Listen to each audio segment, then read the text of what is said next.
Hello everyone, welcome back our YouTube educational channel. Friends, हम लोगों ने पिछले वीडियो में जो तिलक का होम रूल था और एनी बेसेंट के होम रूल को कंप्लीट किया था, और ये जो वीडियो है ये पूरे भारतीय राष्ट्रीय आंदोलन का सीरीज चल रहा है। इसमें हम लोग आज का टॉपिक है वो है रॉलेट एक्ट, जो कि कब आया था 1919 में। रॉलेट एक्ट से पहले हम थोड़ा सा पीछे चलते हैं। आपको याद होगा 1916 में ही लखनऊ अधिवेशन हुआ था। उस लखनऊ अधिवेशन में 4 इम्पोर्टेंट पॉइंट थे, जिसमें पहला था कि इंडियन नेशनल कांग्रेस और मुस्लिम लीग दोनों में समझौता हो गया था। दूसरा था कि नरम दल और गरम दल दोनों एक हो गए थे। पटना विश्वविद्यालय अधिनियम पारित हुआ था और राजकुमार शुक्ल जो प्रथम किसान बने थे उन्होंने मंच से भाषण दिया था। तो ये 4 पॉइंट को हम लोग जो पिछला जो हम लोगों का वीडियो था कांग्रेस का अधिवेशन, उसमें हमने 1916 में जो लखनऊ अधिवेशन था उसको कंप्लीट किया था।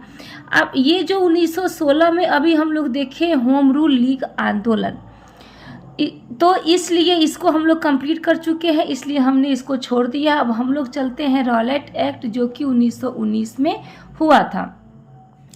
रॉलेट एक्ट से पहले थोड़ा सा हम इसकी पृष्ठभूमि को जानने की कोशिश करेंगे, क्योंकि एग्जाम में कभी कभी पृष्ठभूमि भी पूछ देता है बीपीएससी में। तो इसकी पृष्ठभूमि क्या थी? तो ये बात है दिसंबर बात है। उस समय अंग्रेजों ने क्या, अंग्रेजों की स्थिति क्या थी कि अंग्रेजों के अंदर एक भावना थी कि मुस्लिम लीग और इंडियन नेशनल कांग्रेस दोनों क्या था, एक हो गया था। फिर गरम दल और नरम दल दोनों एक हो गए थे। चंपारण सत्याग्रह जो था वो सफल हो चुका था। 1917 में चंपारण सत्याग्रह सफल हो चुका था, जो कि गांधी जी के द्वारा चलाया गया था। इस टॉपिक को भी हम लोग एक अलग वीडियो में कंप्लीट करेंगे। और क्रांतिकारी गतिविधि काफ़ी हद से बढ़ रही थी। अंग्रेजों के सामने ये सबसे बड़ी चुनौती थी। अंग्रेजों की स्थिति, ये सब जो घटना घट रही थी, इस सब से अंग्रेजों के अंदर एक बहुत बड़ा चुनौती शुरू हो गई थी कि आखिर क्या किया जाए कि ये सब जो हो रहा है, मुस्लिम लीग और इंडियन नेशनल कांग्रेस एक हो गया, नरम दल और गरम दल एक हो गया, चंपारण सत्याग्रह भी सफल हो गया, धीरे धीरे क्रांतिकारी लोग जो है वो आगे बढ़ रहे हैं। तो आखिर ऐसा क्या किया जाए कि ये सब पर पाबंदी लग जाए? तो यही सबको ध्यान में रखते हुए ब्रिटेन में अंग्रेजों ने क्या किया कि इन सारी गतिविधियों को ध्यान में रखते हुए एक कमेटी का गठन किया। एक कमेटी बैठाई और उस कमेटी का नाम इसने क्या रखा? अंग्रेजों ने उस कमेटी का नाम रखा सीडियन कमेटी। याद रखिएगा, सीडियन कमेटी कहाँ बैठाई गई थी? तो ब्रिटेन में। किसके द्वारा? तो अंग्रेजों के द्वारा। और किस बात के लिए सीडियन कमेटी था? तो अंग्रेजों ने जो भी सारी गतिविधि ये सब हो रही थी, इस सारी गतिविधि को ध्यान में रखते हुए एक ये जो कमेटी बैठाई गई थी, और सीडियन कमेटी के अध्यक्ष बनाए गए थे सर सिडनी रॉलेट को। और रॉलेट जो था वो कौन थे? तो इंग्लैंड के हाई कोर्ट के ये जज थे। याद रखिएगा, सीडियन कमेटी के अध्यक्ष बनाए गए थे सर सिडनी रॉलेट को, और इसके ये जो थे वो इंग्लैंड के हाई कोर्ट के जज थे। सर सिडनी रॉलेट की नियुक्ति हुई थी 17 दिसंबर 1917 को। बीपीएससी में ये डेट पूछता है, ये डेट आपको याद रखना होगा। कब हुई थी सर सिडनी रॉलेट की नियुक्ति? तो 17 दिसंबर 1917 को हुई थी। जब ये जो सिडनी थी, ये जब भारत पहुँचे तो ये पूरे भारत का दर्शन किया। पूरे भारत का दर्शन करने के बाद में ये एक रिपोर्ट जमा की, और रिपोर्ट में क्या था कि भारत में राष्ट्रवादी ताकतें मजबूत हो रही है, इसलिए कड़े से कड़े कानून बनाने की आवश्यकता है। जब ये पूरा भारत का दर्शन किए तब इन्होंने पूरे भारत के दर्शन के परिणाम स्वरूप इन्हें पता चला कि अगर हम कोई भी कड़ा से कड़ा कानून नहीं बनाएंगे तो भारत में जो भी राष्ट्रवादी क्रांतिकारी नेता हैं उनकी ताकतें मजबूत हो जाएंगी। और इस ताकत को तोड़ने के लिए हमें क्या करना होगा? हमें कड़े से कड़े कानून बनाने होंगे। इसी कानून ताकत को तोड़ने के लिए एक नया कानून बना। उस कानून का नाम क्या रखा गया? तो उस कानून का नाम रखा गया the anarchical and revolutionary crime act. ये पूछा जाता है कि सर सिडनी रॉलेट के द्वारा कौन सा एक कानून बनाया गया, the anarchical and revolutionary crime act. इसी का जो नाम पड़ा है रॉलेट एक्ट, क्योंकि ये रॉलेट के द्वारा किया गया था इसीलिए इसका नाम रॉलेट एक्ट भी पड़ा है। ठीक है, अब इस the anarchical and revolutionary act crime act में था क्या, तो इस एक्ट में था कि शक के आधार पर किसी भी व्यक्ति को कम से कम 2 वर्ष के लिए जेल भेजा जा सकता है। ठीक है, तो ये एग्जाम में पूछा जाता है कि शक के आधार पर किसी भी व्यक्ति को कम से कम 2 साल के लिए जेल भेजा जा सकता है। ये अंग्रेजों के द्वारा कौन सा एक्ट था, तो the anarchical and revolutionary crime act. ठीक है, या फिर वहाँ पे रॉलेट एक्ट भी दे देगा तो आप उसे भी ऑप्शन में मार सकते हैं। इसे काला कानून भी कहा गया।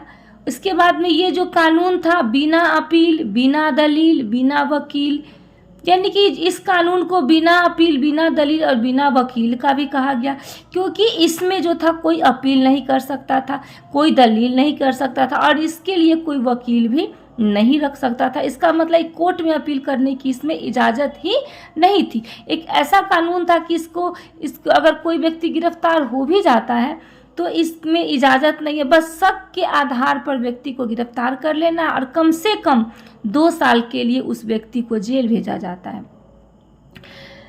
इस क्रांतिकारी का इनका मेन उद्देश्य था क्रांतिकारियों का दमन करना। मेन उद्देश्य क्या था इसका, तो क्रांतिकारियों का दमन करना, और इसी क्रांतिकारियों के दमन के परिणाम स्वरूप 1800 प्लस क्रांतिकारी क्या हो गए, गिरफ्तार हो गए और गिरफ्तार कर लिए गए। और ये जो इसमें सनसेट लॉ का भी पालन नहीं किया गया, इसमें क्या किया गया कि सनसेट लॉ का भी पालन नहीं किया गया। इसका मतलब था कि सूर्यास्त के बाद महिलाओं को गिरफ्तार नहीं किया जा सकता है। ये पूरे विश्व में अंग्रेज जहाँ जहाँ भी थे तो अंग्रेजों ने पूरे विश्व में ये कानून बनाया था कि सूर्यास्त के बाद कभी भी किसी भी महिलाओं को गिरफ्तार नहीं किया जा सकता है। लेकिन ये जो the anarchical and revolutionary crime act में सनसेट लॉ का भी पालन नहीं किया गया। ठीक है, इस कानून ने अंग्रेजों को अधिकार दे दिया और अंग्रेज बिना मुकदमा चलाए जेल में बंद कर दिया। यानी कि ये जो ऐसा कानून था कि ये कानून के अंतर्गत अंग्रेजों को ये अधिकार मिल गया कि वो बिना मुकदमा चलाए किसी भी क्रांतिकारी नेता जिसे उस पर शक हो जाता था, संदेह के आधार पर उसे गिरफ्तार कर लिया जाता था। ये तो मात्र साजिश थी। उसके बाद में कांग्रेस ने इसका विरोध किया और कांग्रेस ने कहा कि भारत में व्यक्तिगत स्वतंत्रता का हनन हो रहा है। ये क्वेश्चन पूछा जाता है कि भारत में व्यक्तिगत स्वतंत्रता का हनन हो रहा है, ये बात किसके द्वारा कहा गया था या फिर ये कथन किसका था, तो ये कथन कांग्रेस का था। दूसरा, स्वामी श्रद्धानंद ने क्या किया, तो स्वामी श्रद्धानंद ने कहा कि कर नहीं अदा करेंगे, यानी कि अगर हम कर नहीं देंगे तो हो सकता है अंग्रेज जो है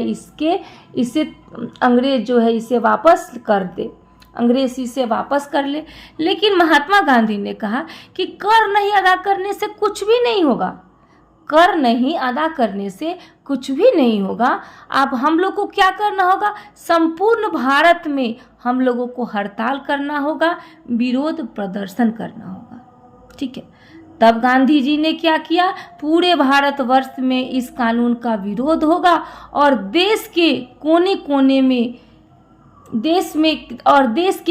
कोने में लोग इस आंदोलन का सक्रिय बनाने लगे।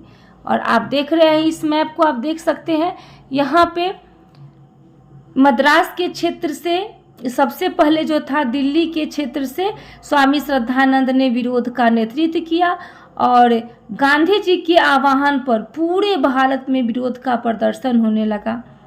विरोध का प्रदर्शन पूरे भारत में होने लगा और मद्रास से सी राजगोपालाचारी जो थे विरोध का प्रदर्शन करने लगे, महाराष्ट्र से तिलक विरोध का प्रदर्शन करने लगे और एक क्षेत्र था पंजाब, ये पंजाब के क्षेत्र से 2 व्यक्ति विरोध का प्रदर्शन कर रहे थे और पंजाब के क्षेत्र से 2 व्यक्ति जो थे वो विरोध का प्रदर्शन कर रहे थे। पहले थे सैफुद्दीन कीचलू और दूसरे थे सत्यपाल मलिक।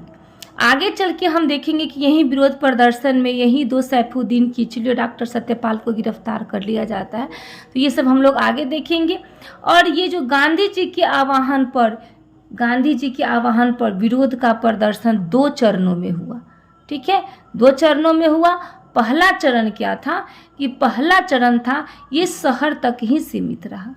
जो पहला चरण जो इसका विरोध का प्रदर्शन हो रहा था सिर्फ शहरों तक ही सीमित था, लेकिन जब दूसरा चरण हुआ तो ग्रामीण स्तर पर भी ये पूरा जो विरोध का प्रदर्शन ग्रामीण स्तर पर भी हुआ। इसी गांधी जी ने सत्याग्रह सभा का गठन किया और इसी सत्याग्रह सभा के तहत संपूर्ण भारत में आंदोलन हुए। और हम लोग आगे देखेंगे कि इसी सत्याग्रह सभा के तहत क्या था, जालियांवाला बाग हत्याकांड नरसंहार भी होता है। महात्मा गांधी ने कहा कि यह कानून अनुचित, स्वतंत्रता विरोधी एवं मूल अधिकारों की हत्या है। यह जो स्टेटमेंट था ये महात्मा गांधी का स्टेटमेंट था। और ये स्टेटमेंट किसके बारे में कहा गया है, तो ये स्टेटमेंट रॉलेट एक्ट के बारे में कहा गया है। तो यही जो सत्याग्रह सभा के तहत जो है जालियांवाला बाग हत्याकांड नरसंहार होता है। तो हमारा जो इसी सत्याग्रह सभा से संबंधित जो नेक्स्ट टॉपिक होगा वो होगा जालियांवाला बाग नरसंहार। तो बने रहिए हमारे साथ, मिलते हैं नेक्स्ट वीडियो में नेक्स्ट टॉपिक के साथ। धन्यवाद।